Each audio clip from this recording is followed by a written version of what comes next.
Imagine a night where thunder tears through the sky, and everything Gabriel Rios once believed stable starts to crumble. The respected lawyer, so used to the cold distance of courtrooms, is now standing, drenched and shivering, in front of a small forgotten school on the roadside. His car wrecked, his cell phone useless without signal. He has no choice but to accept help from the woman who, ironically, stands to lose everything because of him.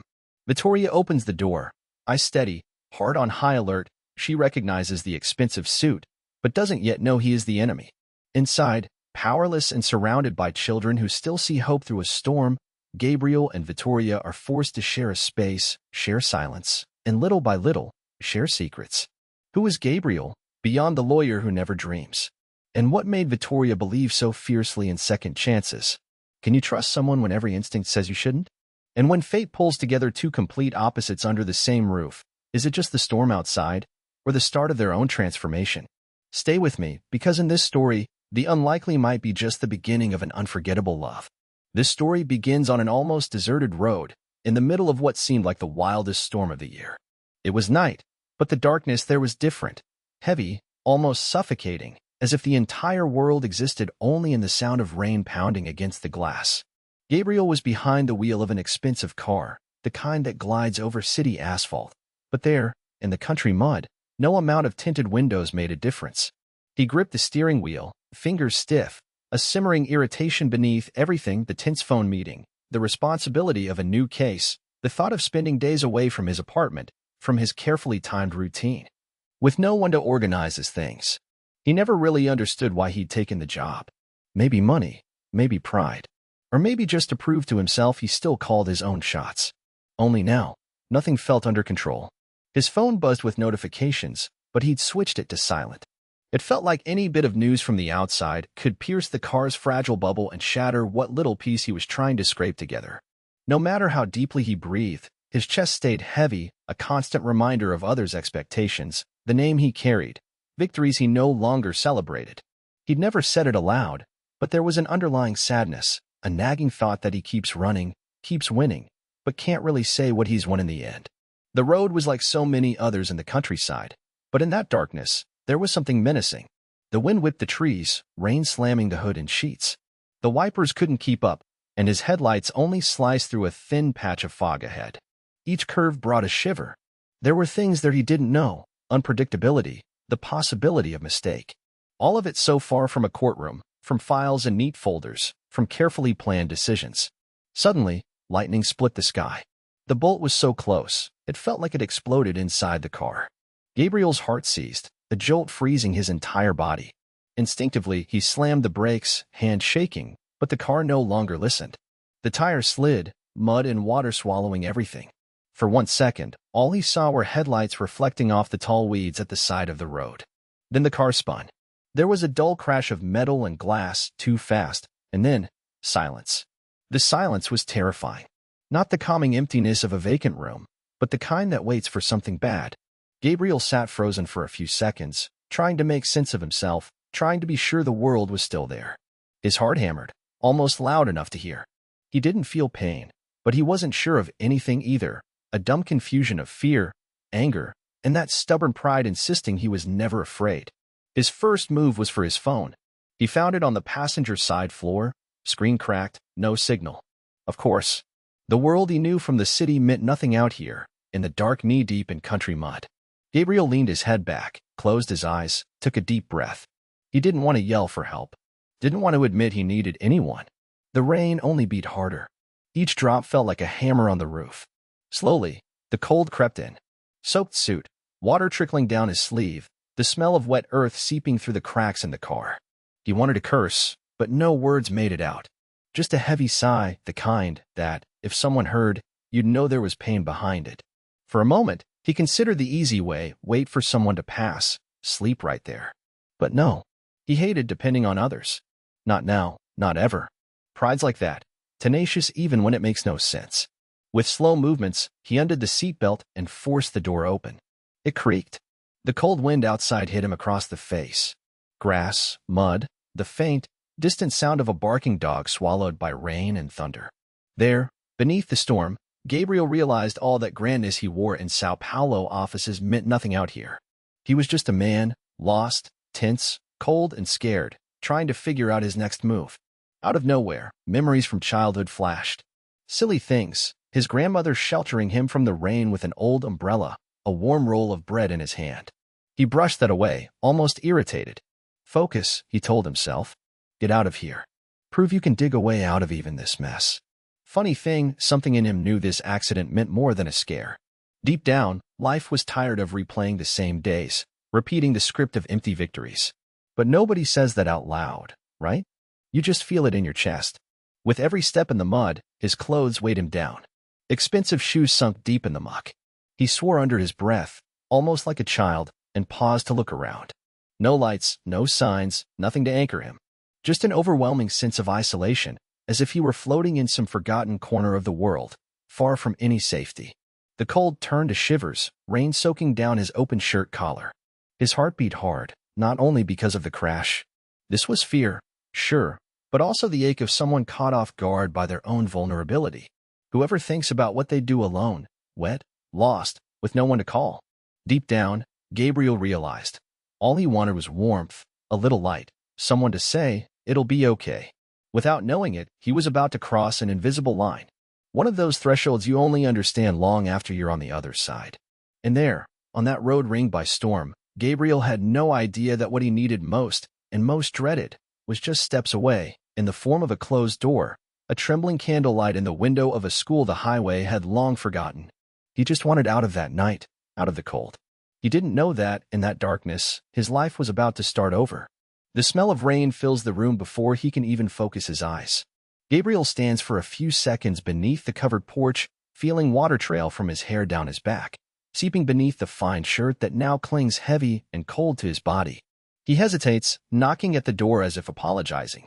But his wrist throbs and he's shivering right now. All he wants is warmth, shelter, and enough quiet to try to process what's just happened. The door swings open, slowly. Vitória appears, face bare, hair loosely tied, one stray strand stuck to her forehead by heat from the kitchen stove. Her gaze is pure instinct, defensive. She sizes Gabriel up, noting the torn dress shirt at his elbow, the dark blood on his hand, the suit jacket stained with mud. Behind her, he sees a hallway bathed in amber light. A few children peek from the kitchen doorway, but dart away, startled. "Are you hurt?" she asks softly, but doesn't invite him in. She just watches, waiting for an explanation. Gabriel simply shakes his head, trying to compose himself. His pride doesn't let him show weakness. He drops his suitcase on the floor, tries to hide his trembling. Shoves his hands in his pockets, forcing the air of someone self-sufficient, always worked with clients. The car spun out on the curve. "I hit the guardrail. I just need to use the phone, or maybe just stay dry for a bit." He gets the words out fast, almost willing her to just let him pass. Vitória glances out at the deserted road, the rain swallowing everything. Something in her expression softens, just a touch. Not trust, exactly, but she can see he's out of options. She opens the door slowly. "Come in. Hurry, or you'll soak the place," she says, her voice more firm than kind. For someone from the city, Gabriel thinks it might sound rude. But in her world, this is how it works. Someone knocks, you decide in seconds whether to help, and you live with the consequences. He stumbles in. The smell of wetwood and strong coffee hits him. The stove's warmth feels like an embrace, a staggering contrast to the outdoor chill. Gabriel says nothing. He avoids eye contact with the children, but feels their wide eyes scanning everything.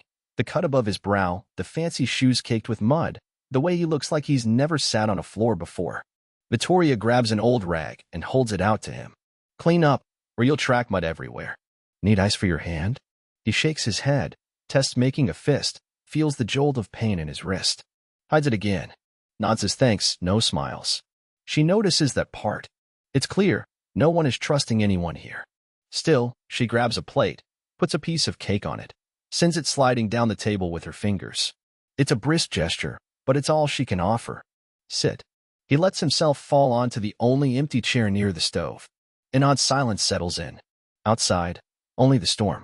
Inside, the tick of a clock, the crackle of fire on wetwood, the soft scurrying of children who want to watch without being seen. It's a silence that says plenty. Vitória notices him taking in the place, thinks he finds it small. She sees how he holds the fork, like he's never eaten anything simple, notices the weary, slightly arrogant look, maybe afraid to seem vulnerable. She moves closer as if not to disturb anything. Quietly reassures the children that the man is just lost. In truth, she's still deciding if the stranger will prove danger or promise. A little girl drags a small chair over, scraping the floor. Gabriel shoots her a glance, uneasy. "Are you going to sleep here?" she asks in a whisper, eyes wide. He's at a loss. He's never had to explain himself to a child. Hesitates, looks to Vitória for rescue, but she folds her arms, waiting to see how he handles it. "I think so, just till the rain stops." No one speaks for a moment, each sunk in their own thoughts. He tries to distract himself, studies a child's drawing on the wall, a house, a yellow sun, people holding hands. Window glass misted, raindrops streaming, the storm drowning out all noise from the road. Vitória decides to break the ice in her own way, straightforward, no frills. "Anyone waiting for you in the city?" The question lands heavy. He thinks quickly, if she knew the truth, she'd have already thrown me out. He picks the safest answer. "No." She doesn't push. Turns her back, stirs a pot slowly, sweet and sharp with beans and onions. He sees in her shoulders, her rigid posture, someone carrying more than she shows. One of the children lights a lantern. The weak glow casts shadows in corners. It's cozy, but strange. Gabriel, used to the cold gleam of offices, feels misplaced, almost diminished. He wonders when he last went this long disconnected, without a plan. It's like feeling naked, exposed. In a distant corner, Vitória sits with the kids, pulls one close, a reflexive habit of protection. She's quiet, but Gabriel sees everyone listens, even when silence hangs heavier than words. He loses track of time. The stove warms his sore hand, fatigue closing in. Gradually, the children's fear fades. They whisper, giggle quietly among themselves. He sees curiosity in every glance, tinged with awe. When one of them nestles close, he nearly recoils, but doesn't move away. Vitória catches all of it from the corner of her eye. Smiles softly, more to herself than him. Wonders, what kind of man winds up out here, with nobody waiting, expensive clothes, lost air, ironic gaze? She knows everyone hides a secret. But for now, no one asks anything else.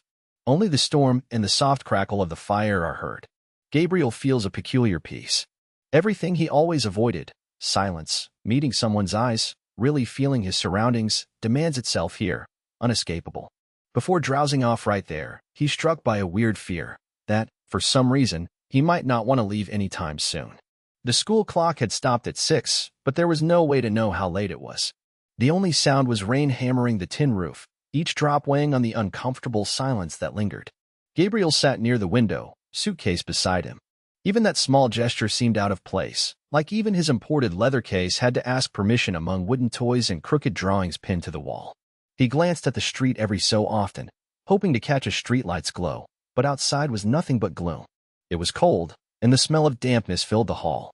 Vitória kept busy making hot chocolate for the kids. She'd sought refuge by the stove, as if escaping a confrontation, but she wasn't afraid. She just preferred the comfort of small cups to the chill of questions she knew were coming. With her back turned, she could still hear his footsteps on the concrete floor. She knew, without looking, that he was analyzing everything, from the peeling paint on the walls to the cabinet jammed shut to keep it from popping open. This was her routine, but now it felt like every detail was being measured. Two little ones played bottle caps in a corner.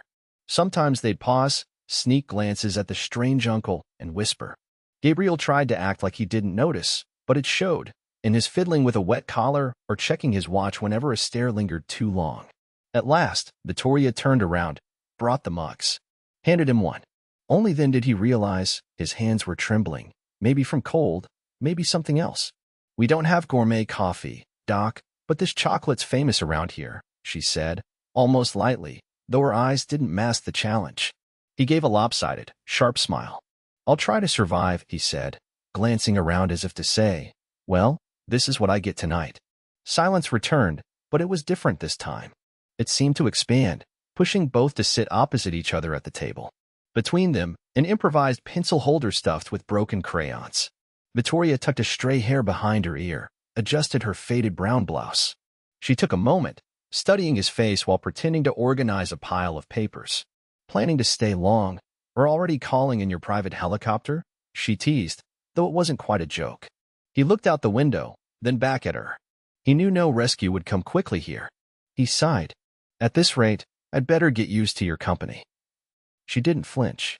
She wasn't used to being handled with irony, but Vitória didn't back down easily. "You ever gotten through something worse?" she asked, as if searching for more than he'd like to show. He took his time responding. Gabriel's pale eyes scanned the kids, the mug, then back to her. "I have, yes. Overcrowded airport lines, the marginals bumper-to-bumper traffic at 7 p.m.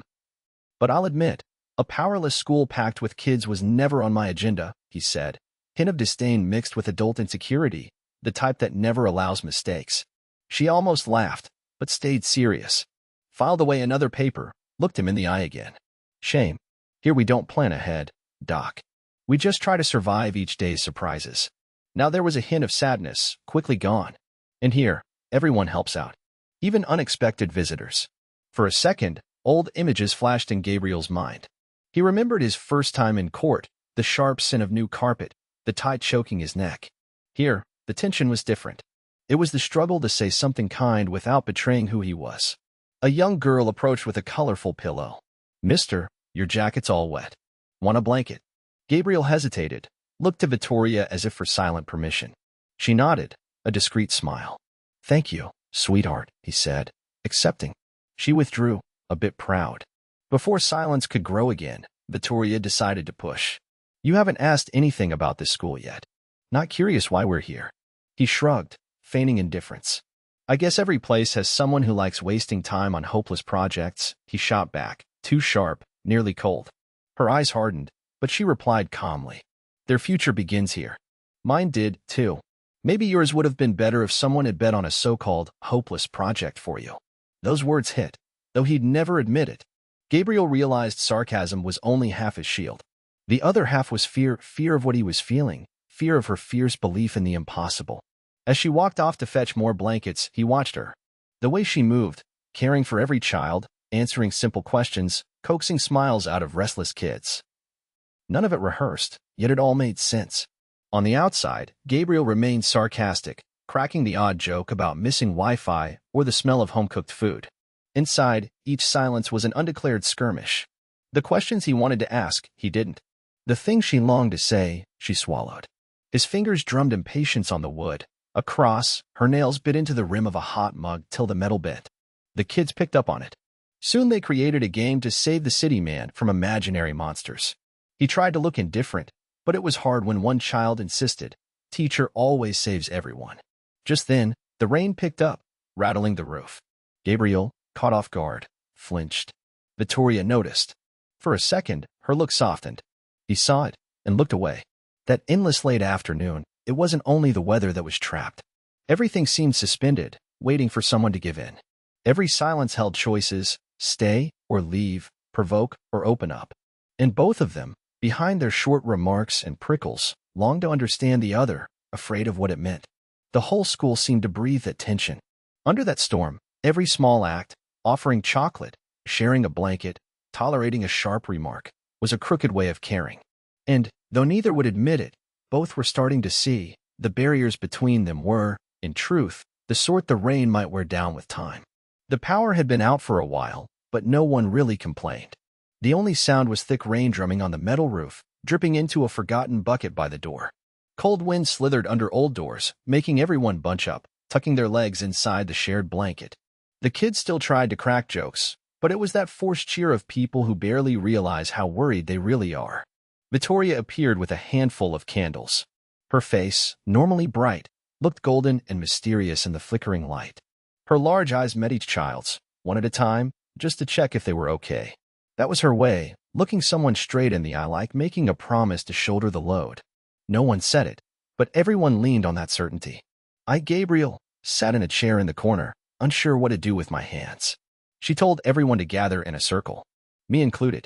I almost asked if she was joking, but for some reason, I just went. Grabbed a stray pillow, sat down. The kids eyed me, half suspicious, half curious. The youngest, Heloisa, hugged a battered teddy bear.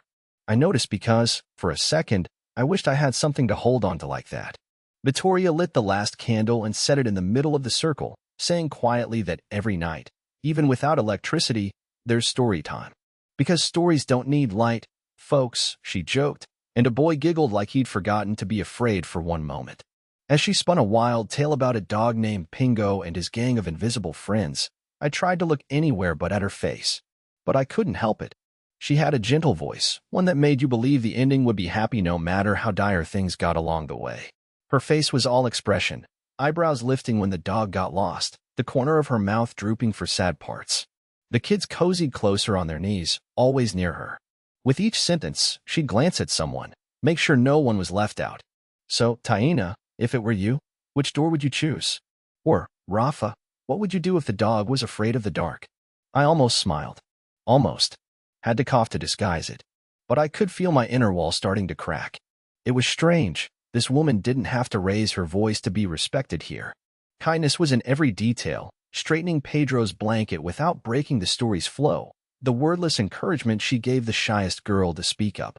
Nothing rehearsed, yet it all seemed second nature, the way someone who's faced all those kids' fears would act. In a far corner, the wind made the candle flames dance. It fit the story, and yet not quite. It was the kind of night where you feel the questions you never ask weighing on your chest. I wondered, there, under a lost rainstorm at the edge of the world, exactly when I'd become someone unable to tell stories like this. Me, who only knew lawsuits and legalese, contracts no one really read. What was left of me beyond that? One boy fell asleep with his head on Vitoria's shoulder. She smiled tenderly, and it was right then she looked at me. Just a second, but the candlelight caught in her eyes. There was something there, a silent recognition. She didn't smile, at least not fully. But there was a near smile, a thread of gentleness and invitation. I realized she'd noticed my exhaustion, my confusion, maybe even my shy wish to belong here, no matter how much I denied it. I found myself hoping her story wouldn't end too soon. I became a kid in that circle, waiting for the dog to find his way home. Part of me felt embarrassed at first, then let it go. No one here was judging. The silence that fell between stories wasn't heavy. It was the hush of those who feel, not speak. Small yawns, half-closed eyes, even the rain outside seemed less threatening. Strange, the storm outside raged on. But in here, everything was paused, almost peaceful. It felt like the school, even in the dark, was more of a home than any luxury apartment I'd ever known. Now and then, I'd notice Vitória smoothing a child's sleeve quick, reassuring. She made everyone feel safe, made each one seem to matter. I fleetingly remembered what brought me here, this land, that paper locked in my car's briefcase. It all felt like a silly, empty dream. I couldn't picture these faces scattered, a cold new roof, a home with no more stories. The children fell asleep one by one. Vitória gently laid each of them down on the cushions, arranging their blankets just so. She didn't ask for help, but I found myself getting up to settle the oldest boy, who grumbled about not wanting to sleep next to Heloisa. Our eyes met again, this time closer. I had the impression that she almost thanked me, just with a look, no words. The room emptied out. I sat on the floor, my back against the wall, legs stretched out unceremoniously. Vitória leaned against the wall on the other side, knees drawn to her chest, taking long breaths. We stayed there, together but each wrapped in our own kind of silence. I thought about my life in Sao Paulo, victims and victories, money and status, and tried to understand how, in so little time, I already couldn't see everything with the same clarity. A distant thunder made the whole house vibrate, but Vitória didn't even flinch. She just glanced at the children, one by one, and smiled, a light smile, the smile of a job done. I wanted to ask how she did it, how she kept hope alive where anyone else would only see despair. I wanted to, but didn't ask. I just stayed there. For the first time in years, I didn't need to fight anyone. I felt the tension inside me ease, the mission forgotten for just a moment. I hope she didn't notice, but I looked at her with an admiration I couldn't explain.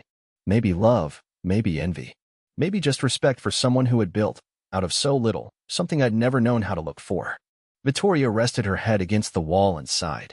In the candlelight, the world's mistakes and the pain of the past seemed smaller. For a moment, I had a good, simple wish to stay there forever. Just listening to the rain, feeling the comfortable silence, sharing this patch of shelter that was more sanctuary than school. There, on that slow night, with the smell of melting candles and the sound of rain, something changed. Maybe we learned together that even in the storm, it was still possible to invent happy endings. It felt like the whole school was asleep, except for them. The storm raged outside, slamming fat drops against the windows, but inside, there was only that silence, broken by a deeper breath, a creak of wood, the wind nudging the door. Gabriel stood at the window, hands in the pockets of a borrowed coat, watching the lightning slice the sky, trying to find beauty in a situation he never would have chosen. Close by, the flashlight's weak beam reflected off Vitoria's open notebook. She wrote slowly, holding her pencil like she was afraid to wake anyone. But her face looked heavy, her brow tight, her shoulders hunched as if they carried as much as the school's walls. Now and then she paused, bit her lip, erased something, and then sighed, as though the wrong words could sour what was already hard inside her. Gabriel lingered there a long time, between the cold glass and the warmth of what he saw, not sure if he ought to go back to his makeshift bed or stay. He wanted to pretend he'd just happened to be there, but he was tired of the shell of the well-put-together lawyer. He felt a strange urge, dull and deep, to stay and, for the first time in ages, speak without hurry. In the silence, Vitória noticed he was there. But she didn't look up, not yet. Only stopped writing. Can't sleep. Her voice was soft, a bit hoarse, rough from whispering good night to kids who dreamed of shelter. He took a while to answer, his throat dry, like he needed time to find an honest reply. I don't usually sleep well, not in strange places. She smiled, a small curve at one side of her mouth. Everything's strange here. Even for me, sometimes. The silence returned, but now it was a different kind. Away from the children's noise, the school felt small, as if that room existed just for the two of them. The smell of reheated coffee, the sound of rain, the timid yellow light of the flashlight, everything was charged with things left unsaid. Gabriel pulled over the nearest chair, sat beside her, but kept a safe distance, as though any closer might shatter an invisible truce. You always write in the middle of the night? Sometimes. When something presses on me, I write. It's either that or cry. She laughed softly, but her eyes were bright, too tired to fake lightness. What's pressing on you now? She lowered her eyes, closed the notebook, wrapped the elastic tight around the yellowed pages. You know, these days, this storm, I'm afraid I'm not going to make it. She shook her head, as if telling herself, don't admit it, don't surrender, don't show. I used to think being strong meant never showing weakness. But here, with these kids, I learned my strength is just what lets others stay on their feet. He found himself admiring her honesty, and envying it too. He was ashamed to talk about himself, he always had been.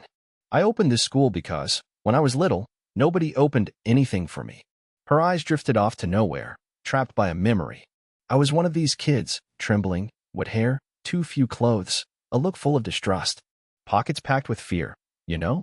I grew up like that, waiting for someone to say, stay, you deserve to stay. She shrugged. So I became that someone, at least for as long as I can. The silence grew, not out of awkwardness, but because he felt any poorly chosen word could ruin it. Gabriel looked at the floor, then at her. He wanted to say something but realized what he felt didn't fit into any rehearsed lines. Several seconds passed, with nothing but the storm sounds outside, as if the world out there were washing everything away. And you? Vitória turned, searching for his eyes for the first time that night. Gabriel's body stiffened, but his gaze didn't. I don't even know. I think I've always done everything right for the wrong reasons. She furrowed her brow, waiting for more. My life's always been so planned. Every step. One victory after another. But honestly, it feels like all of it built a kind of emptiness. He spoke slowly, choosing each bit of truth. I miss something, but I don't know what. Sometimes I think maybe I've never even known it. There was a bit of anger, a bit of longing in his voice, and just a touch of shame. He seemed to struggle to admit it, even to himself. She stayed silent, not judging, just understanding. What went unspoken between them felt almost tangible. The notebook sat there, forgotten, as if there were no more words. She placed her hand near his, just close, not touching. I think you just miss feeling, Gabriel. He closed his eyes, breathed in deeply. A shiver ran over his arms, maybe from the cold, maybe from what she said. No one had ever seen him that way before, or if they had, they'd never dared to say so. That's when he realized he didn't want to leave that place. Not today, not now. He wanted to discover what this nameless feeling was that Vitória brought in with the storm. She looked at him differently now, as if searching for cracks in a wall that once seemed impenetrable. She sensed a secret behind it all, a shadow in his gaze, an over-careful picking of words. Gabriel looked away, as if hiding something. The power flickered on for a second, blinked out again. Outside, thunder shook the world. And in that tiny space between fear and comfort, Vitória understood. He wasn't just an adversary, he was someone who needed saving too, even if he would never say so. She didn't dare ask anything more. He didn't dare share the rest. They stayed there, hands almost touching, each listening to their own hearts beating much too loud, in silence, because sometimes it's the silence that confesses everything. The first hint of surrender, of trust, was born in that dawn. No one slept that night, but somehow, both rested a little closer to each other. That morning, the rain didn't even pretend to let up. It was as if the sky was tired of holding in so much weight, dumping everything at once, with no mercy. Under the makeshift school's roof, leaks drew crooked lines across the floor, and in the cold air, everyone seemed smaller, quieter. Gabriel woke to the sound of coughing. Not the usual lazy cough, but a deep one, lost in the hall. Mattresses were scattered everywhere, each covered in threadbare duvets that never quite managed the damp chill. He sat up slowly, feeling his body complain. It took a few seconds to figure out where he was, to remember it wasn't a nightmare, it was just a different reality, off script for him. In the corner, Vitória was already up, kneeling next to little Camila. You could see the way she wrapped the girl in her arms, trying to protect her from the world with nothing but her own warmth. Camila looked even smaller, sweaty face, forehead marked by fever. One of the other kids pulled a blanket up over her, followed Vitória's instructions closely. Gabriel felt a strange discomfort grow inside his chest. He wasn't used to being this close to weakness. With no idea what he was doing, he edged over, awkward, hands uncertain at his sides like they were useless. He'd never dealt with a sick child, with a runny nose, scared eyes, and the public health system as her only hope. The silence between them was thick with worry. There was nothing to say. Everyone knew that kind of cruel cold didn't belong there. Vitória made a quick gesture, asking for an extra blanket. "Can you help me?" Her voice was low, not out of tenderness, just to keep from scaring the child. Gabriel grabbed the blanket, unsure if he was doing it right. He tried to cover Camila but brushed against Vitória's arm. She glanced at him quickly, neither annoyed nor grateful this time. It was just a look, the kind that cuts right through you. He thought about stepping back, but she said nothing. He stayed. He felt the soft heat of fever on the girl's skin, the tremor in her tiny shoulders. It was strange, the feeling of uselessness, as if no matter how much money or how many medals you had, you never knew what to do here. Vitória's hand lightly stroked Camila's face. The kind of caress no one else sees, but the child feels. She gently brushed hair from the girl's forehead and looked at Gabriel as if, for a second, they were on the same side. "I'll need warm water. There's a stove in the back." She didn't ask, she just let him know. Left space for him. Gabriel wanted to argue, to say maybe he shouldn't leave her alone with Camila. But he realized that in this shelter, everyone had to learn to trust a little. He walked down the dark hallway, his slippers slapping the wet floor. The power was still out. He found an old pot, filled it with water as best he could. He couldn't even tell if it was too much or too little. He managed to light the stove with some difficulty, hands trembling from the cold. The smell of gas was familiar, but from far away. It reminded him of childhood, Saturdays at his grandmother's, where everything hurt a little less. When he came back with the pot, Vitória was already rearranging the little girl, trying to get her comfortable. He handed over the warm water, hoping it would help. He noticed how honest her thank you was. It wasn't automatic or forced. It was real. At that moment, something shifted in the air. He felt it like a new wind, even though no one said a word. Vitória smiled, unwillingly, tired, but she smiled. It was a crooked smile, almost a release. It moved Gabriel more than any applause in a courtroom ever had. They spent the morning like that, each in their own role. He would ask if he could help, she would tell him what needed doing. There's a strange way you become a team, without noticing. Gabriel mopped up puddles, fetched sheets, helped a little girl put on shoes for the fourth time. He felt the small, warm touch of tiny hands looking to play even when afraid. Deep down, he felt ashamed not to be better at it. His thoughts were a mix of defensiveness and wanting to get it right. He didn't admit it, but for the first time in a long while, he wanted to be useful, truly, with nothing to gain in return. The rain picked up, making the whole structure tremble. The sound of drops was almost music, following breaths, sobs, a silence very different from the one in court. This was a silence of care, of fear mixed with hope. He watched Vitória pick up a notebook to write something down. She bit her pencil, frowned, but massaged Camila's shoulder with her other hand. Tireless. She looked at each child as if everyone carried a piece of her own past. He caught himself admiring that, surprised by the urge to understand where it came from. It was a kind of quiet strength, not shouting, just making it clear it wouldn't give in. Gabriel tried to talk. He wanted to ask if everything was really under control, but no words came. He didn't want to break that silent exchange, that quiet pact between them. He stayed, helping to pass out a blanket, making tape bandages, feeling time slow down.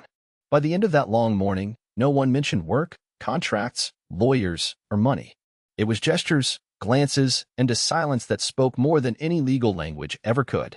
Gabriel realized, maybe for the first time since it all began, what it meant to help, really, expecting neither victory nor recognition. There, in that tiny school boxed in by mud, warmth, and broken memories, he was part of something bigger than any deal. And if he wanted to be honest with himself, he'd have to admit he didn't want to leave. Not in that moment when, even lost, he felt chosen to stay. The storm went on, but there, amid glances and small acts, two enemies learned to become allies, even if it was just until the sky decided to open. The rain still slammed the school roof hard. It was the kind of sound that, after a while, becomes part of you. It felt like it would never stop. The wind slipped through gaps and made the yellowing papers on the walls flutter every time they thought they'd finally warmed up the place. Outside, there was only mud, deep puddles, and a sky that gave no sign of letting up. With time standing still, everyone moved more slowly. Even the children, who that morning had tried to invent new games with books, now lay scattered on the floor, huddled under mended blankets. One of them, Mayra, sat leaning on Vitoria's arm. She clung to the teacher's finger with such force that you could see how much she needed someone all her own. Gabriel tried to keep busy washing cups. At the school, everything was mismatched mugs and plates. He noticed, looking at the scratched markings at the bottom of each cup, that there were stories there he'd never tried to see. He felt silly for thinking this, but he couldn't stop noticing now. Gabriel wasn't used to being quiet in a room with other people. At home, the city's noise always hid his thoughts. Here, the silence was dense. It smelled of wet clothes, carried the tension of not knowing how long the isolation would last. But in its own way, it wasn't just discomfort. Sometimes it was the kind of silence when everyone just understands what the others feel, without a word. He turned to grab a cloth and saw Vitória sitting on the floor, totally present in a conversation with Arthur, the shy little boy who only spoke in whispers. Gabriel had never really heard his voice before. Now, forced to stop, he realized the teacher listened with a calm that seemed not to exist in his adult world. My mom disappeared, but I like waiting, 'cause maybe she just got lost in the rain. The boy's words hung in the air, stronger than the pounding rain on the roof. Vitória didn't promise it would be all right, didn't say the boy's mother would return. She just ran a gentle hand through his hair, sealing a wound she knew she couldn't heal. Gabriel felt something inside his chest, like a memory he tried to forget. He looked away, took a deep breath. In the past, he would have made a cynical joke to push back the feeling, but he couldn't. There was something different about that woman, about the way she made simple gestures a kind of safe harbor. Mayra tugged on Vitória's blouse. "Teacher, if it weren't for you, I wouldn't like school anymore."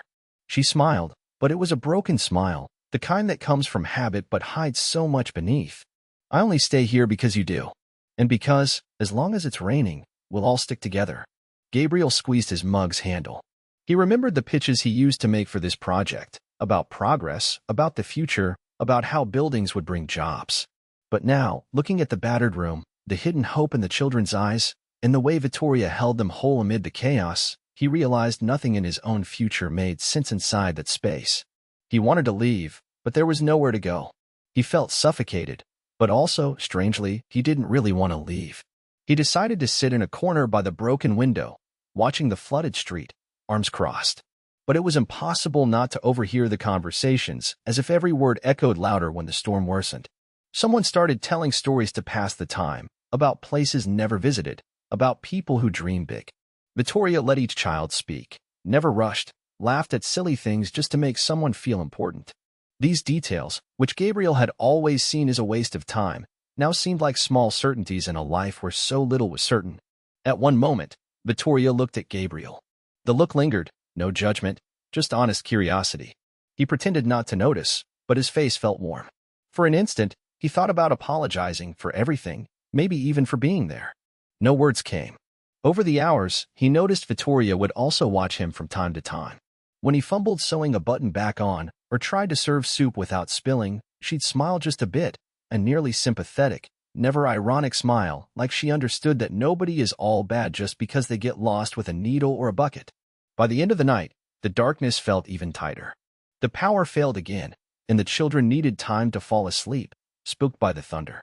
Vitória sat beside them, telling quiet stories until every eye had closed, one by one, in a pile of blankets and makeshift mattresses. Gabriel watched from a distance, just listening to the silence, now gentler. He thought that maybe, outside, the storm had passed, but inside it hadn't. He was different, nearly undefended, wondering when it was that he started hoping the rain wouldn't stop. And there, among so many different people, old pain and forgotten dreams, it was the first time Gabriel just wanted to stay, with no willpower, no excuses, nothing to win. Just stay. That night, the rain seemed heavier. The school, always full of voices, was almost quiet. It was strange how the thin walls made each drop outside echo in your chest, as if the whole world had turned to water and silence. When we woke up, it seemed like day hadn't even broken. The children were huddled on old mattresses, Vitória sitting on the floor, just looking. Me, pretending to be normal, I went straight to check my phone for a signal. Nothing. Not a single bar of hope. Outside, dense mud ran where the path should have been. The mudslide had covered the rise, blocked the road. No one was going anywhere, not for a long time. Not for hours. Maybe days. My head was spinning. The office would think I'd vanished. What if they found out? No messages got through. No calls connected. Only silence. Silence and rain. My suit jacket was still wet from the rescue. My shoes were 2 blocks of hard mud by the door. I felt trapped. The control I'd always had, over time, the process, what comes next, was slipping through my fingers. I wanted to shout. I wanted to fix things, plan, know the next step. Not being able to, for someone like me, was torture. I saw Vitória hauling water from the cistern in a little bucket, and for a moment I hated her calm. She seemed at home, as if the chaos itself was familiar, or, at least, didn't frighten her as much as it did me. She noticed. She had that quiet care. She looks just out of the corner of her eye, never forcing conversation. "Tea?" she asked softly. I almost said no.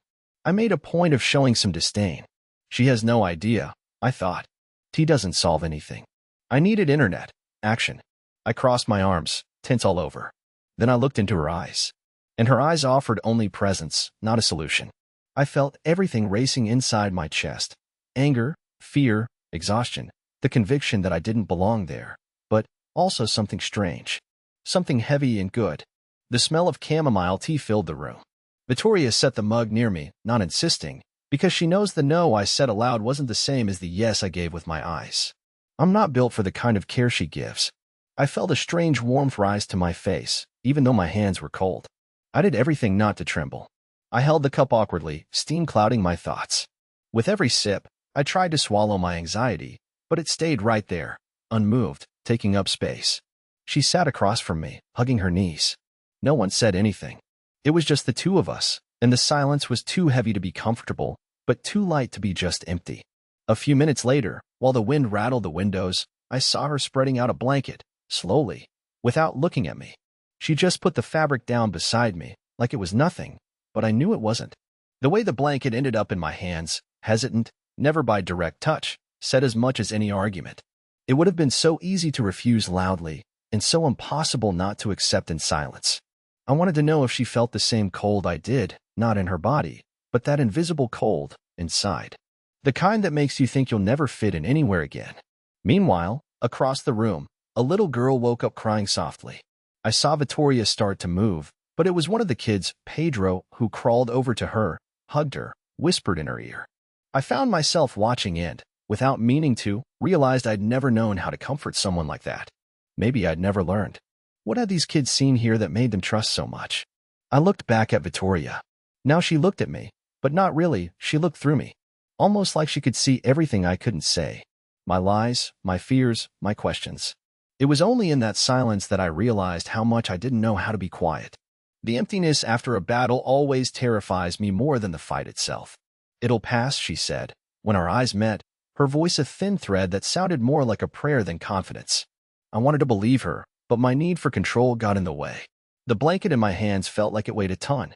I wondered why it was so hard to accept such a simple gesture. Why every kind of care hurt so much to receive. The light was still out. The cold crept through the window cracks. I heard someone's stomach rumble across the room. The storm outside faded into simple background noise, because the bigger storm was inside. I thought about what I would say anywhere else.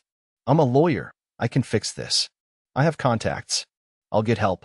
But here, none of that worked.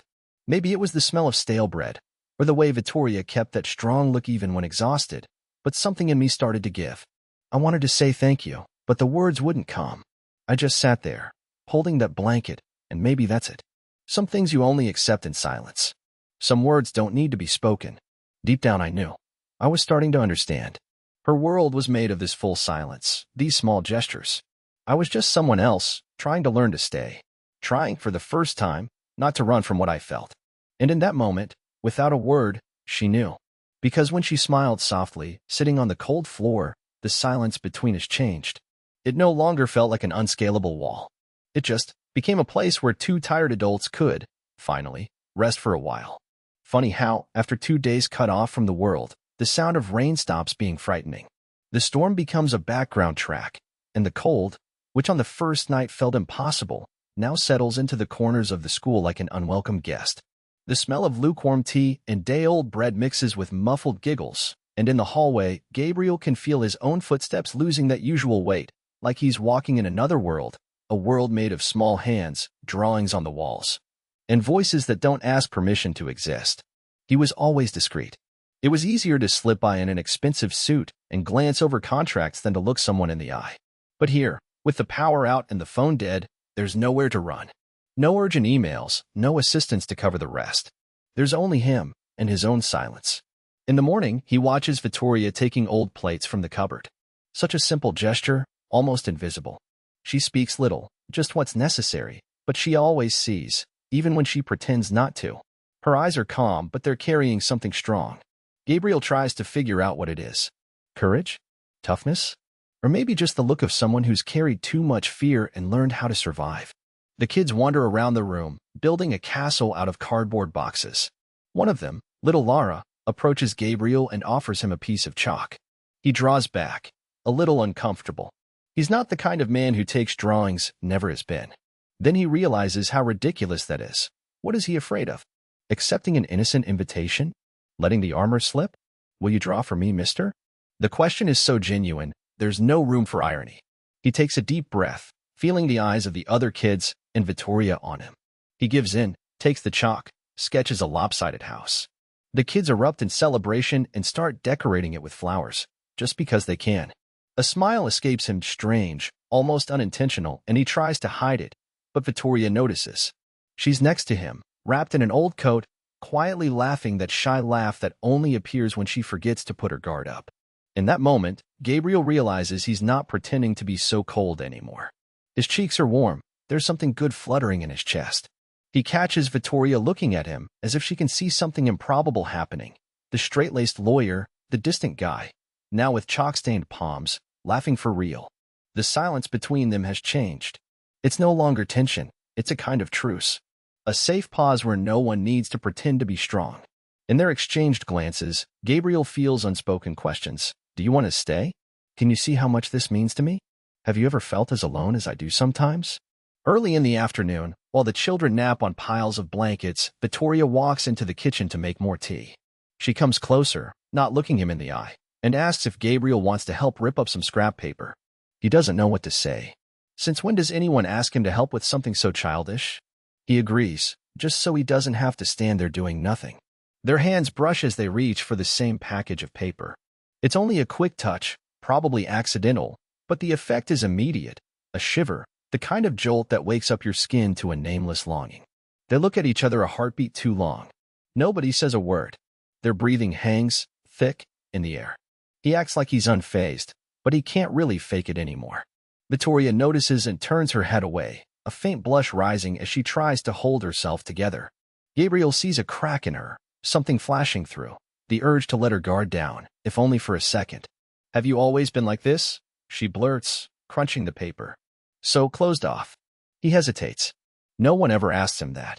For a second he thinks about giving a practiced answer, but all he can do is shrug, laughing awkwardly. Maybe. Or maybe I just need practice. Vitória smiles, and, for the first time in days, her smile doesn't look like a mask. It's simple, gentle, a silent thank you. Like she's saying, I see you. Later, as darkness settles, the children put on an impromptu play. A worn-out bedsheet serves as a curtain, and Vitória narrates the lines in a royal accent, just to make the audience laugh. Gabriel watches. At first glance, it seems like he's only tolerating it. But he's not. He's attentive, trying not to miss a detail. At one point, Laura stumbles over her line and forgets what to say. The silence stretches, taut. Gabriel leans in and whispers the girl's line. She repeats it, triumphant. Everyone claps, but only Vitória notices. Gabriel is no longer just the stranger on the couch. He's allowed himself to care, even without realizing it. She sees it. Afterwards, candlelight throws funny shadows on the wall. Vitória comes close to Gabriel in one of those pauses where no one needs to apologize for sharing the same air. She holds a mug of tea, looks at him in the dark, and whispers, "Thank you for joining in. You made a difference today." Gabriel feels he should say something, but nothing comes out. He just looks at Vitória and, without thinking, breaks into a wide, genuine smile for the first time. It's lopsided, shy, a smile he'd forgotten he still had. Vitória feels her heart stumble. It's almost a shock, that hope she'd tried to bury rising up again. What if it were possible? What if, in the end, here, between rain and silence, two strangers could open up space for a love with no guarantees, but full of truth? For a few seconds, no one says anything. They just let the moment exist. And maybe, behind the noise of the storm and the peeling walls of that school, every inch of their defenses grows a little lighter. Because sometimes, an unexpected smile is all it takes to change almost everything. The silence that morning was different from other days. It was still early, but the rain had slowed. The insistent drumming of raindrops had given way to a thick, heavy stillness. The children seemed to sense it. Some spoke in hushed voices, others just drew, scrawling crooked lines as they watched Vitória with wide eyes. She stood at the door, looking at the road, no longer just a dirt path covered in mud. You could see a few cars passing in the distance, and, strangely, it didn't bring relief. Isolation had turned into shelter, in a way, and the outside world felt threatening again. Gabriel was drinking coffee alone in the kitchen. His movements were restrained. No smile, no jokes. Only the sound of his spoon in the cup, now and then. Vitória thought about joining him, but stood still. There was something hanging in the air she couldn't name. Suddenly, the school bell rang shrill, out of place. The children stopped, all at once. Little Davi looked at Vitória. "Is someone here?" he asked, in a near whisper. She swallowed hard, tried to smile, but it was forced. At the gate, a tall man in a dark suit stood with a fancy umbrella and eyes that scanned the place. Polite enough, but the type who believes everything has a price. He didn't look at the children or the battered toys in the yard. He went straight to Gabriel, who recognized him instantly. No hug, just a stiff handshake, a quick exchange of words and low voices. Vitória stayed back but caught fragments. "It's running late. The investors are impatient. I need a report." Gabriel didn't raise his voice, didn't meet his visitor's eyes. He looked down at his shoes, then up at the cloudy sky. It was in these glances and silences that everything changed for her. A chill in her stomach, an old warning. What was he doing here, really? Why? That question she'd always hesitated to ask now hammered at her, merging with the scent of rain and stale coffee. She noticed the children glued to doorways, behind curtains. They weren't scared of the stranger. They were uneasy seeing Gabriel so different, more closed off, more distant. They felt it. Kids always do. Vitória edged closer, heart pounding, hearing enough to understand. Gabriel wasn't just a guest here, not the man who'd taught Davi to tie his shoelaces or chuckled softly at the class's silly jokes. He was tangled up with something out there, on the side that wanted to destroy, not protect. The air grew heavy. The visitor looked around as if appraising goods.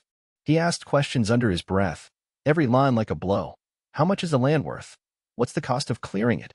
Have you thought about speeding it up?" He pronounced the school's name as if it were nothing but rock and mud, never the refuge of patched-up hearts, never Vitória's dream. Gabriel gave robotic answers but hesitated. He chewed over the words. Once, he glanced at Vitória. It wasn't just guilt he wore. It was like a secret plea that she wouldn't hear, wouldn't piece it all together. But she already was. The visitor didn't stay long. Left in a hurry, on the phone, griping about the weak signal. Mud smeared his expensive shoes. He left without saying goodbye to the children or Vitória. When the car disappeared around the curve, a strange, stretched-out silence lingered, heavy like a wool blanket. Gabriel closed the gate slowly. He walked back through the hallway, eyes down. Vitória stood in the yard, almost not feeling her feet on the ground. The urge rose from deep inside to ask, to scream, to run, but she did nothing. She only stood, listening to the wind trying to blow again. Inside, the mood in the school was different. The children couldn't talk about what they didn't understand, but their play grew quieter. Some huddled together in a corner, whispering. Others went to Vitória, quiet, searching for some invisible comfort. She felt the weight. The whole place felt crooked, threatening to fall apart. She watched Gabriel as he shuffled papers, avoiding her gaze. His gestures, which had started to make room for hope, a gentle touch on a kid's hair, an awkward laugh, were automatic again, almost cold. And she missed it, painful to admit. She missed the man who, for a few days, seemed like he belonged to only them, only the children, and not the outside world. Inwardly, Vitória remembered all she'd lost: friends, family, promises. Every time she'd let herself trust and then doubted after. But this time was different because she wanted to believe in Gabriel. She wanted it all to be a misunderstanding, silly fear. But the fear was growing and making it hard to breathe. It was Kidia, the big-eyed girl, who spoke. "Miss, are we going to have to leave the school?" Vitória felt her cheeks burn. She didn't answer right away. She couldn't yet. She picked up the girl, squeezed her tight, trying to protect her as best she could, even from things she couldn't explain. The morning dragged on as if everyone was waiting for something bad to finally arrive. Every noise, a jolt. Every glance from Gabriel, a question with no answer. Only at the end of the day, when the road grew busy again with cars, did it hit Vitória that no storm of mud and water could ever frighten her as much as this doubt. How far did Gabriel's truth go? And, even more painfully, how far was she willing to fight for what she believed in, even if it meant going up against someone she was starting to care too much for? The school had never seemed so fragile. And more alone. They say the worst pain isn't screamed. It happens in silence, in the frozen space between one answer and the next, when someone you love looks at you with something in their eyes you no longer recognize. That morning, the scent of coffee still hung in the air. The children played on the porch making pretend houses from boxes, and Vitória seemed part of that place, like the world had been shaped by the steady way she held a notebook or scratched her nose. But inside, there was already an earthquake. I saw when she walked over to Gabriel, steps unsure, her fingers clutching a crumpled sheet, maybe a letter from the office, maybe the note left by the visitor from the development company. She barely raised her voice, but that wasn't what hurt. It was the certainty lodged in her chest of someone who doesn't want to believe, but knows. "Why didn't you ever tell me who you really were?" she whispered. And the storm that had eased outside seemed to build inside her. Gabriel tried to answer. He, used to courtrooms, looked small and lost, as if for a moment he even doubted his own shadow. "Vitória, listen to me." But she didn't let him. The silence shattered between them like glass. Every word of his was full of justifications, hollow promises, pretty phrases that rang empty. Vitória's face, once full of warmth, closed in on itself. It wasn't anger. Worse, it was that knot that tightens everything inside, the tear that doesn't fall because you still hope some explanation will undo the horror of reality. She looked at him like she would at a stranger invading her childhood home. Eyes shining, red, lips pressed tight to hold back a scream. The words came out almost scraping. "You came here, played with everyone's trust. You sat at my table, played with the children, promised to help, and all the while you were prepared to destroy everything." When she said everything, it wasn't only about the school's walls. It was the small things, the quilts sewn together, the crooked drawings taped to the windows, the clock stuck in the hallway because nobody knows how to fix it, and nobody cares because time works differently here. It was about herself, about a childhood taken away, about the fear of being left alone again. The silence swelled, larger than the kitchen. Gabriel couldn't look at her. The coffee grew cold in their cups. The children outside could feel it, even if they didn't understand, because kids feel any shift in the wind. One child started toward the door, but backed away when they heard Vitória's held-back sob. Gabriel closed his eyes. For the first time he seemed truly sorry, not just because he'd been found out. It was as if he finally felt the weight of not being the decent man he'd once pretended to be. Deep down, he thought of all he'd learned to hide his whole life, that his victories always came at a price that was rarely his own.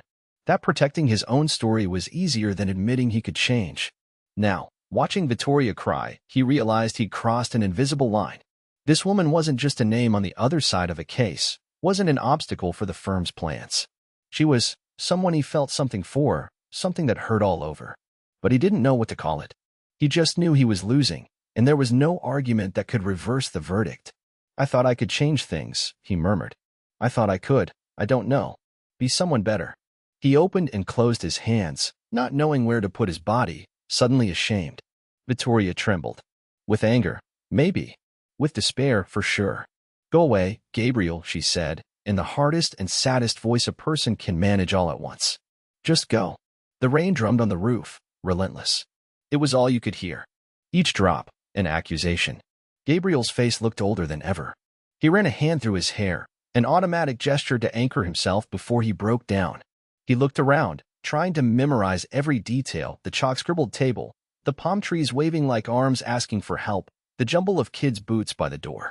He looked at Vitória, and the distance that remained between them became unbridgeable. Without another word, he grabbed his coat from the chair, tripped over the patchwork rug and almost apologized, but didn't have the strength. At the door, he bumped into Sophia, the littlest one, stormy-eyed, lungs full of silent questions. Gabriel thought of kneeling, smiling, saying goodbye, but he didn't have that right. He just kept going, his guilt as heavy as if every step weighed double. Outside, the world was nothing but water and mud. The wind bit into his skin, chilling him to the bone. Gabriel got into his car, feeling that house forever changed behind him. The engine struggled to start, as if the universe itself was begging him not to leave. But he did. He didn't look back, because he couldn't bear to see Vitória crying or the children lost, not understanding why the storm's hero had turned into the enemy. Inside, after the sound of the car faded into the rain, Vitória sat down on the kitchen floor. She just stayed there, hugging her knees, listening to the patter of raindrops and broken memories. The scent of childhood, of bread, of color, now all marked by loss. She wanted to scream, but only cried softly, so as not to frighten the kids. Not every parting is spoken out loud. Sometimes, it happens in silence, when it's impossible to believe again. That's how Vitória and Gabriel learned, that week, trust doesn't rebuild easily. And of all the things that can be taken from you, the worst is your footing. The ground was gone for both of them, and maybe that was just the start of the storm. There's something no one tells you about coming home after truly losing yourself. It isn't like taking the wrong bus and suddenly being back at the station. It's more like everything is in its place, but you're out of place inside yourself. That's how Gabriel felt when he turned the corner on Paulista, his mind full of those children, Vitória's voice still echoing, that last sentence, that pure disappointment so sharp it cut. The office was the same, white light, aligned desks, spotless carpets. But now the silence wasn't comfortable, it was deafening. Gabriel barely fit into his own chair. He tried hiding in the routine of files and meetings, but nothing really mattered. Colleagues' phone conversations became background noise, the glow of computer screens empty. He kept glancing at the clock, waiting for a reason to run away, but it never came. Outside the glass windows, it rained, a fine, relentless drizzle that never seemed to stop. That first night alone in the apartment, Gabriel didn't sleep. He turned in bed, stared at the ceiling, at his cell phone, too scared to call, not even sure what to say. He dreamed of the school, the leaks in the roof, Vitória's laugh at dusk, her trying to convince him there was still hope. He dreamed of the kids too, especially that skinny boy with big eyes, Lucas, holding his hand during the storm, begging him not to let anyone take the school away. These images came out of nowhere. Sometimes Gabriel would find himself in front of the mirror, his tie crooked, remembering the priceless kindness of that school, the stories told by candlelight, the smell of stale coffee. He wondered, where did I lose myself? Had he ever really been that small, afraid, but brave? Or had he always pretended to be big so he wouldn't have to feel afraid? He visited his father, a rare occurrence. Sat in the kitchen, fiddling with a glass of water, listened to talk about reports, investments, business trips. It was all just noise. Before leaving, his father asked, "Is something wrong?" For a second, Gabriel almost confessed. But at the last moment, he smiled, said it was just tiredness. He couldn't explain that the biggest tiredness was saudade, a longing for something he'd never thought he'd miss. For everything that was real. And especially for her. On the other side of that highway, Vitória did everything she could to keep discouragement from appearing in front of the kids. It was a daily battle.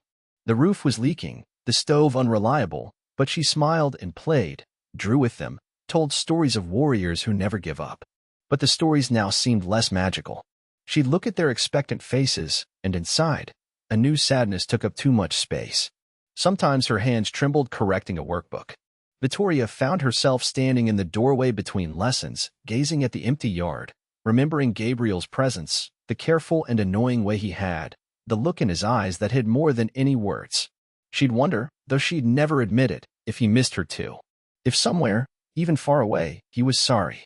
Nights were the worst. At the school, lying on her makeshift mattress, with the wind shaking the roof, she'd relive his words, his apology, the catch in his voice. She tried to convince herself that her sorrow was just anger, that it would pass. But she knew it was something else. Fear of being alone again. Fear of trusting. Fear of not being enough. No one said it out loud, but everyone could sense the end creeping closer. People in the community were already whispering about the sale of the land. Folks who once applauded now avoided looking straight at her. Neighbors asked, carefully, whether Vitória would give in, if she had plans to leave. Even the kids flashed those small smiles, not really knowing why. One day it rained hard, almost like that first storm. Vitória stood in the hallway, just listening to the water on the roof, feeling like the whole world was dissolving, like wet paper. One of the little girls, Sophia, pulled her hand and asked softly, "Miss, is the school going to end?" And Vitória, tears in her eyes, lied, "No, sweetheart. Not this time." Gabriel tried to lead a normal life, but couldn't. He called the client's office, rehearsed speeches, almost begged for more time, more conversation, but it was useless. The pain in his chest only grew. He started to wonder, seriously, if anything he'd built really meant a thing. If winning always had to cost this much. One night, sitting on the cold living room floor, Gabriel opened an old box full of letters he'd written to himself as a boy. He read innocent words about being fair, about protecting those who couldn't defend themselves, about making a difference. He felt ashamed. Because for the first time, he wasn't the invincible lawyer. He was just a tired, insecure man, afraid of making mistakes, afraid of losing the only thing that had made sense in a long time, Vitória. Time dragged by. The hours were heavy. He'd pass by his old college just to see, from afar, children running in some other school's yard, as if searching for childhood and all that noise and joy. But everything echoed in, if only he'd done things differently, if only he hadn't lied, if only there was still time. On her side, Vitória wrote letters to nowhere. She filled notebooks with lines she'd never sent, confessing everything she felt, the anger, the fear, the longing. Sometimes she'd drop the chalk on purpose just to remember his hand awkwardly picking it up from the floor. She hardly slept, lived with a headache.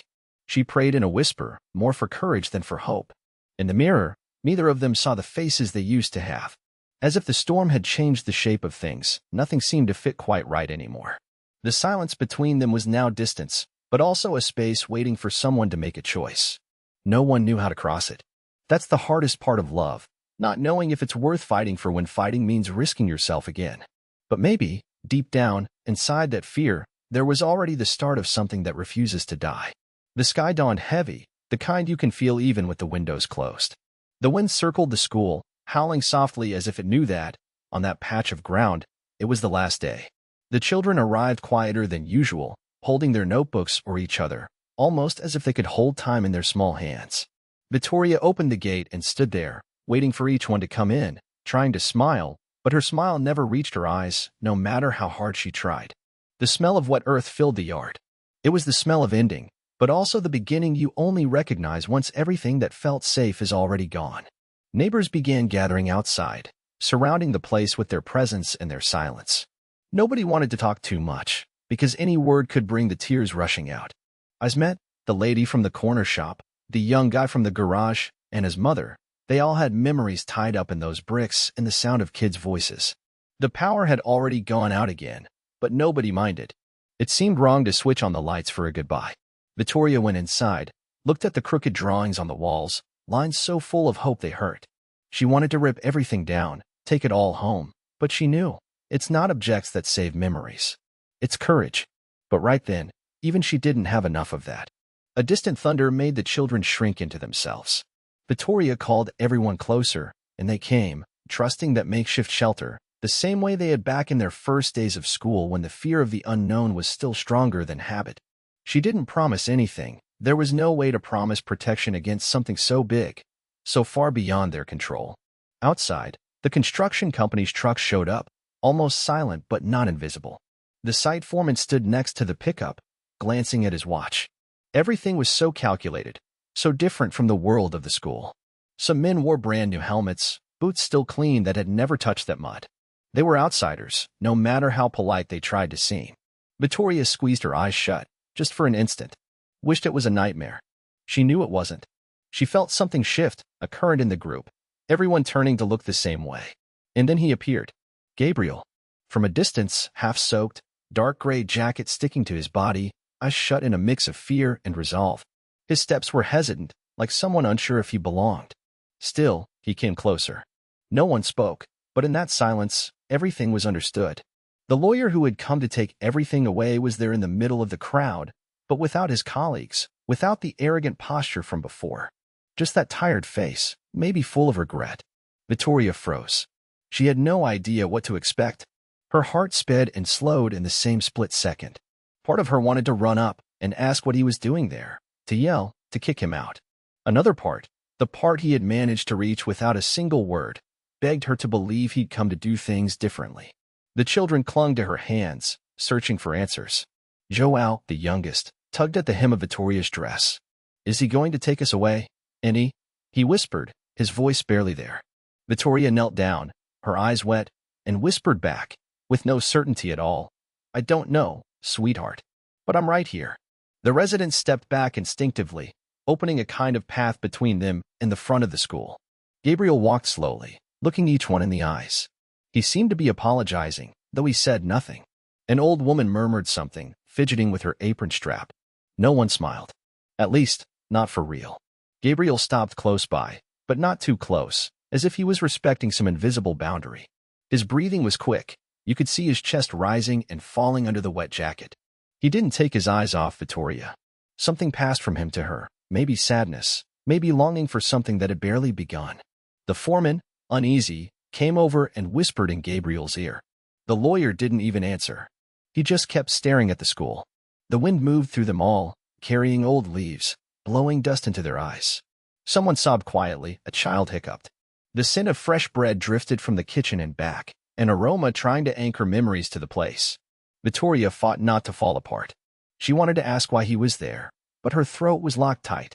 Inside, she pleaded, "If you came to help, say it. If you're here to destroy, get it over with. Don't leave me waiting." But he said nothing. Not yet. Minutes dragged on. The world seemed to have stopped on that one stretch of road, as if everyone's fate hung by an invisible thread. Locked eyes, Vitória and Gabriel studied each other.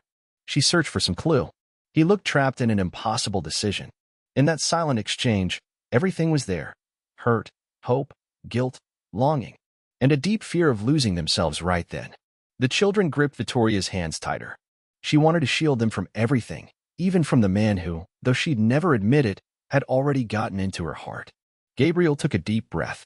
His hand shook as he tried to smooth his wet hair. He didn't look anything like the confident lawyer from the courtroom, just a man afraid of making the wrong choice. The rumble of the truck engines hung in the air. Everything was set to end, or begin again. Nobody knew. Vitória bit her lip, eyes brimming. It wasn't just the building, it was the children's future, the dream of a lifetime. It was also what they'd built together in the days of the storm, even if neither wanted to admit it. That silence, heavier than any word, held a question floating between them, cutting through the wind, sticking to every skin. Had he come to save everything, or to be the last to destroy it?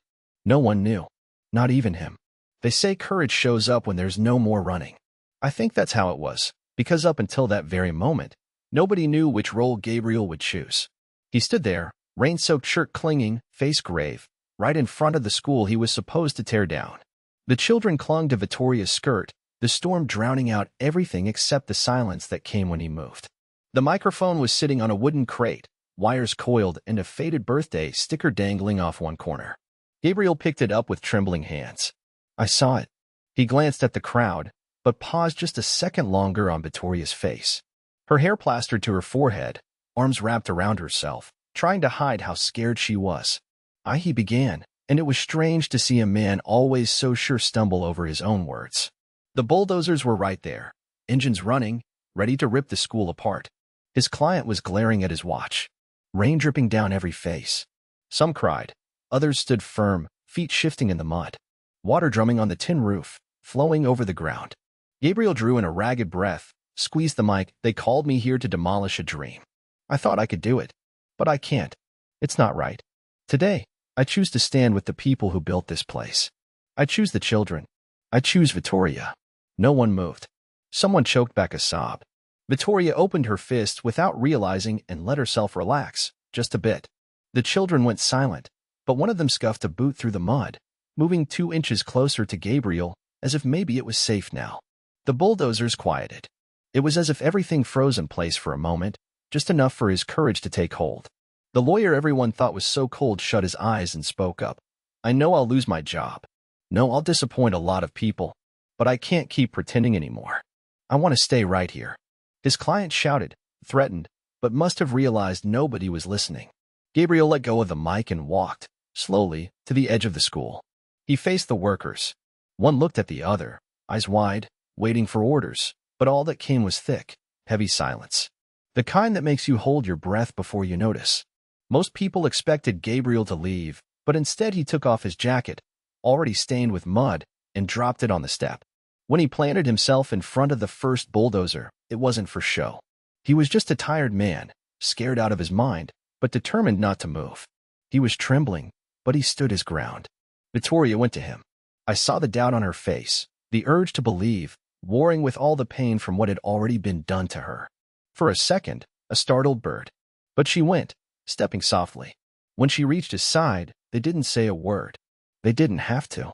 He glanced at her from the corner of his eye, and something changed. A silent apology, a promise born just from standing together. Vitória wiped her forehead and took his hand the way you do when you've suffered together, without needing words. Others started to move too. First a mother, then an old uncle in a battered hat, then the children, arms linked, making a crooked line. Hand in hand, everyone there, building a barrier against fear. Nobody remembered who said, "This is ours" first, but suddenly it was a chorus of wet, hopeful voices challenging the storm. The workers shut down their machines, one by one. Gabriel's client tried shouting again, but it was as if he'd already vanished. Yelling didn't matter anymore. The only sounds left were the rain and the community's voices. On Gabriel's face, tears blended with the water from the sky. No one could tell which was which. They mixed, even when he tried to hide them, head bowed. Time slowed down. There, everyone's feet sunk in mud, hair dripping, fingernails dirty, faces and clothes soaked, and hope drenched too. Everyone was tired, but relieved. Little smiles crept out among the crowd, mingled with the last sniffles. Vitória's gaze searched Gabriel's eyes, as if saying, "I didn't know you before, but now I see who you really are." It only lasted seconds, but it felt like an entire conversation held just by looking.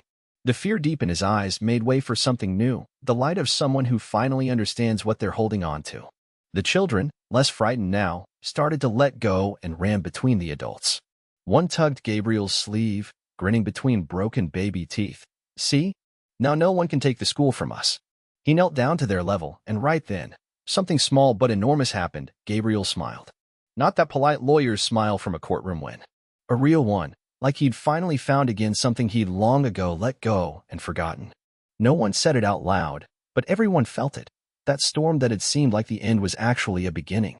The rain wasn't just noise, but a blanket of sound covering the last scraps of fear and washing away the past.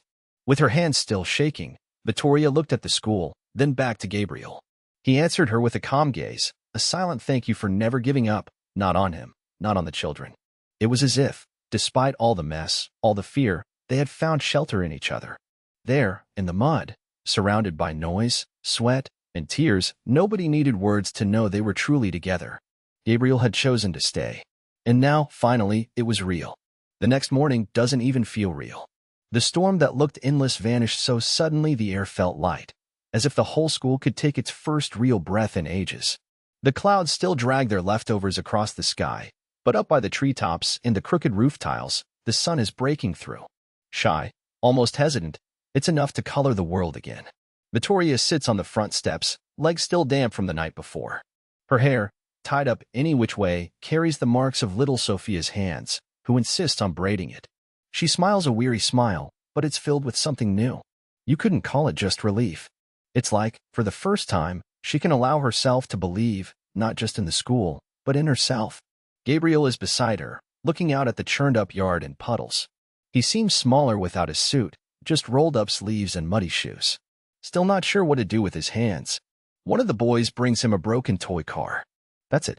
Gabriel runs his finger over the missing wheel, then gives it back, head down, uncertain whether to laugh or apologize for not being able to fix it. There's a strange calmness between them.